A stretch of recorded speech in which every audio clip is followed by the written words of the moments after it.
It is said that civilizations are built not only on stone and steel, but on stories, and the means by which those stories endure. In the grand tapestry of human achievement, few inventions have altered the course of memory, culture, and consciousness as profoundly as the invention of paper. Before its arrival, the past was a fragile thing, etched in bone, carved into tortoise shells, or painstakingly brushed onto silk. Then, sometime around the 2nd century BCE, a subtle revolution unfurled from the heart of ancient China. It did not roar like a conquering army or shine like a palace of jade, but instead whispered into existence, a new surface, soft and strong, ready to bear the weight of words. With paper, China gave the world something it had never truly known: the ability to remember, cheaply, easily, and durably. This is the story of how China changed memory forever. Long before the first sheet of paper was pressed and dried in the Han Dynasty, ancient China had already cultivated a deep reverence for the written word. From the earliest days of the Shang Dynasty, 1600 to 1046 BCE, writing was an almost sacred act, bound tightly to divination and ritual. Oracle bones, the shoulder blades of oxen or the plastrons of turtles, served as early canvases for China's nascent script, recording the questions of kings to the spirits and ancestors. Later, under the Zhou Dynasty, 1046 to 256 BCE, the written word expanded its reach. Bronze vessels bore inscriptions commemorating victories and rituals. Bamboo and wooden slips, strung together like proto-books, became the primary medium for administration and philosophy.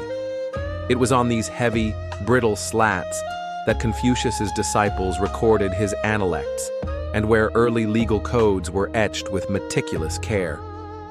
For the elite, silk was another option, light, smooth, and elegant.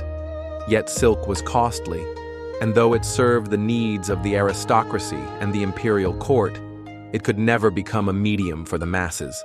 The limitations were clear. Bamboo was bulky and heavy. Silk was expensive and scarce. Texts were fragile and laborious to copy. Literacy was a privilege of the few. And cultural memory, the accumulated wisdom, laws, and stories of a civilization, remained precarious, vulnerable to fire, war, and decay. Enter the age of paper.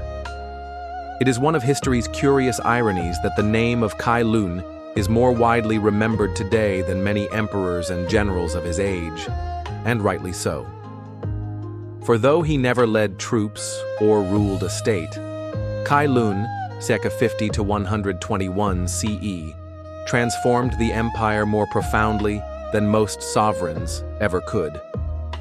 Cai Lun was a eunuch official in the Han imperial court, serving under Emperor He of Han, R88 to 105 CE.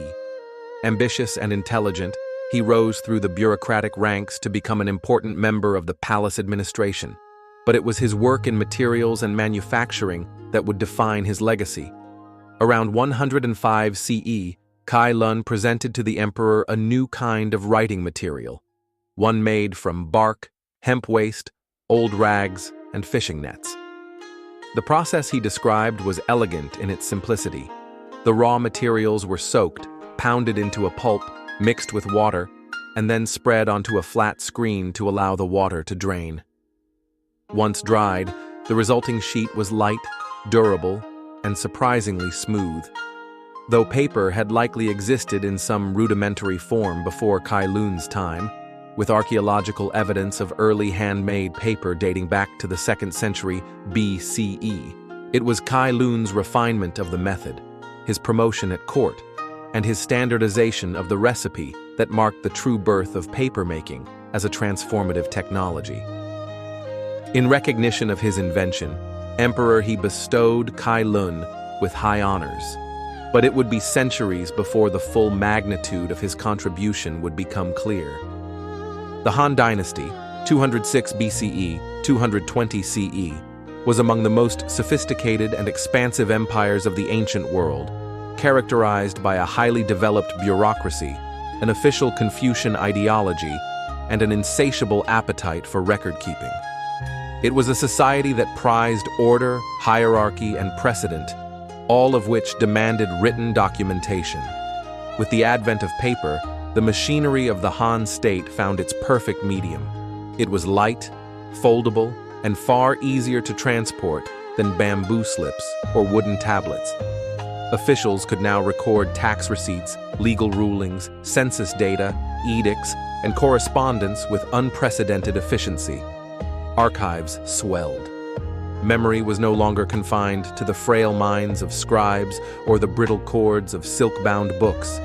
It lived in ink and fibers, multiplying with every brushstroke. Moreover, paper's affordability democratized writing.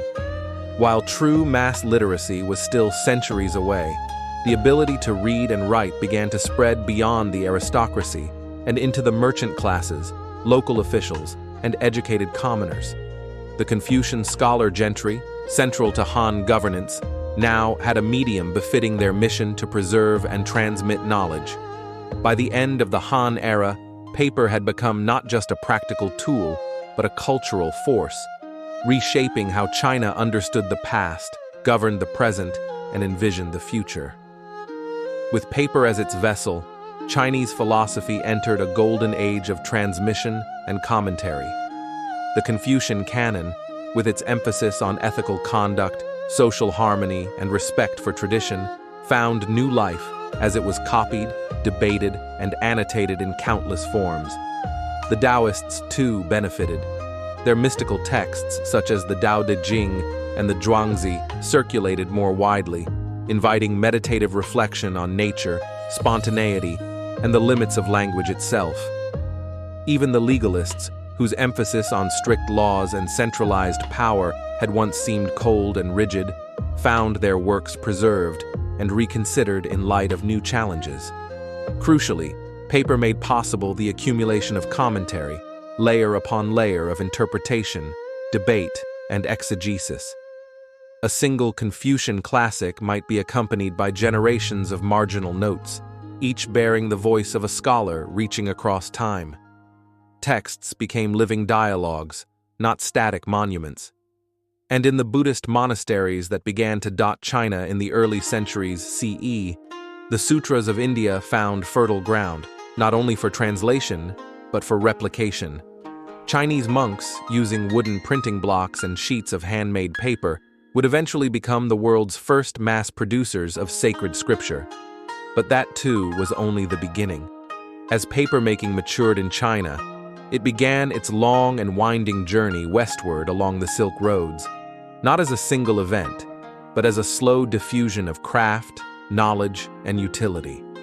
By the 4th century CE, paper had reached Korea and Japan, where it catalyzed similar revolutions in literature, record-keeping, and religious dissemination.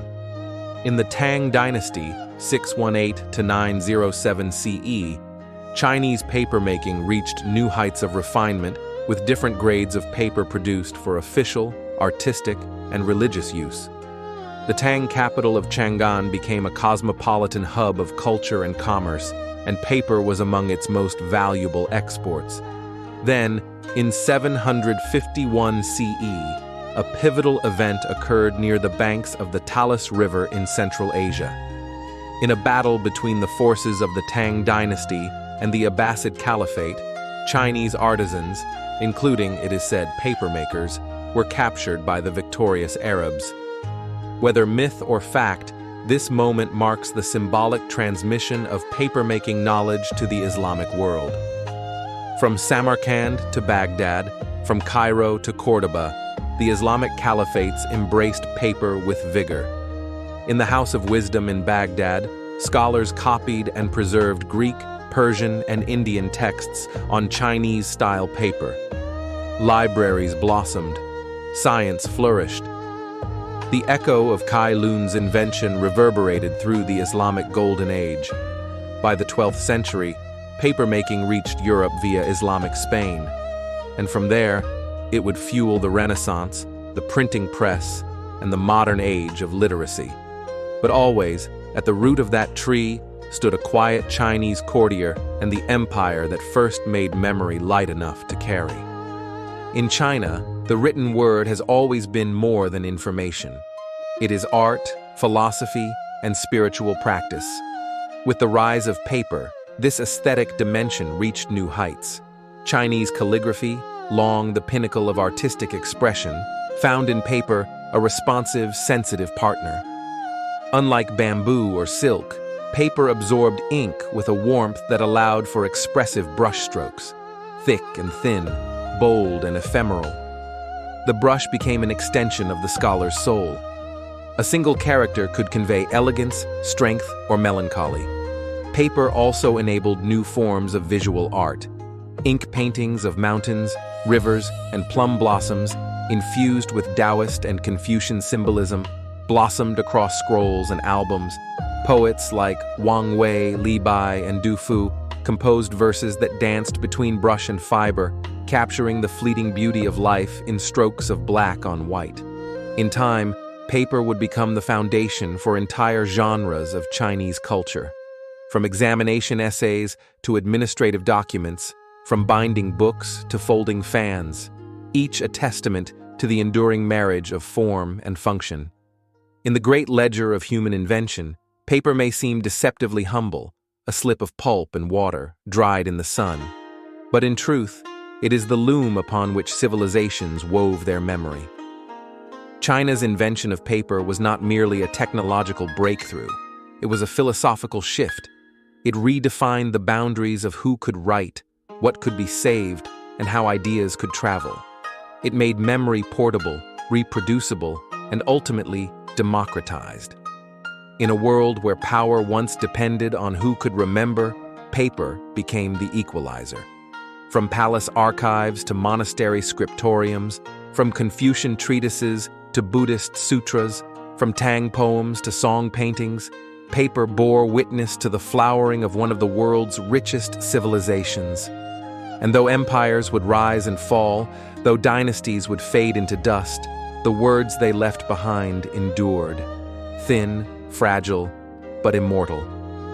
Today, when we turn the page of a book, jot a note, or preserve a thought, we are partaking in a legacy born 2,000 years ago in the heart of ancient China. The memory of Cai Lun lives not only in the annals of history, but in every whisper of ink that dares to defy time. Thus we remember, because China taught us how.